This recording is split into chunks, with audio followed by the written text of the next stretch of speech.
எங்களை சந்தித்து பேச்சுவார்த்தை நடத்த வேண்டும். போராட்டம் நடக்காத மாவட்டங்களில், சென்னை மாவட்டங்களில் பேச்சுவார்த்தை நடத்துவது நாங்கள் ஏற்கலாத. வாங்க, நாமக்கலுக்கு வாங்க, நாங்கள் தான் போராடுறோம், இங்கே வாங்க. நாங்கள் இல்லாட்டி உங்களை கூப்பிடுங்க, ஒரு இடத்துல கூப்பிடுங்க, நீங்கள் அரசு அலுவலகத்தை கூப்பிட்டு நாங்கள் வரோம். இல்லாட்டி எங்கள் இடத்துக்கு வாங்க, நான் பேச்சுவார்த்தை நடத்திக்கலாம்.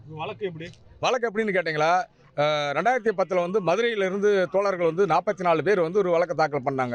அதில் என்ன கேட்டோன்னா 8 மணி நேர வேலைக்கு சம்பளம். அப்போ 8 to 12 மிக நேர பணிக்கு மிக நேர ஊதியன்ற அடிப்படையில் ஒவ்வொரு ஊழியருக்கும் 4 லட்ச ரூபா தர சொல்லி அப்போ உத்தரவு போட்டாங்க. அந்த பணத்தை இதுவரைக்கும் தரல. கோர்ட் நடவடிக்கை என்னன்னு கேட்டிங்களா, இப்போ அதாவது சட்ட செயலாக்கத்துறை கமிஷனர் என்ன சொல்லியிருக்கிறாருன்னா, இவங்கள டாஸ்மாக் குடியிலிருந்து பணி நிரந்தரம் பண்ணுங்கன்னு அறிவிப்பு கொடுத்துட்டாங்க.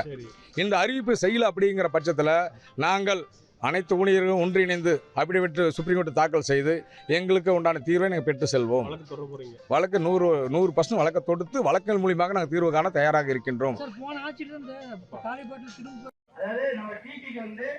லோயஸ் தமிழ்ச்செல்வன் பத்திரப்பதிவுத்துறை அமைச்சர் டிபிக்கு வராராம். வேற ஏதாவது உங்களுக்கு மேலான கருத்துக்களை பதிவு செய்யலாம்.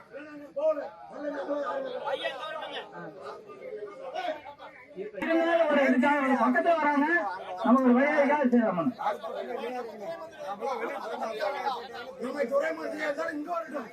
நம்ம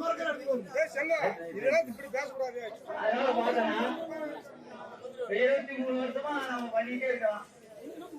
23 வருஷம் கழிச்சு போராட்டம் பண்ணாலும் இந்த நமக்கு ஒரு பெரிய போராட்டம். 73 வருஷம் கழிச்சு நம்ம போராட்டம், ஆனா நமக்கே பெரிய போராட்டம், போராட்டமே பெரிய போராட்டமா இருக்கு. நீ எப்பதான் படிச்சது நல்லாவே தெரியும். அந்த ஜோனல் என் கூட படிச்சது, என் ஃப்ரெண்டு 2 பேரும் ஒரே பக்கம் மாற்றி படிச்சவங்க. நீ zonal manager bank of Maharashtra பொம்மையில இருக்க. ஆனா நம்ம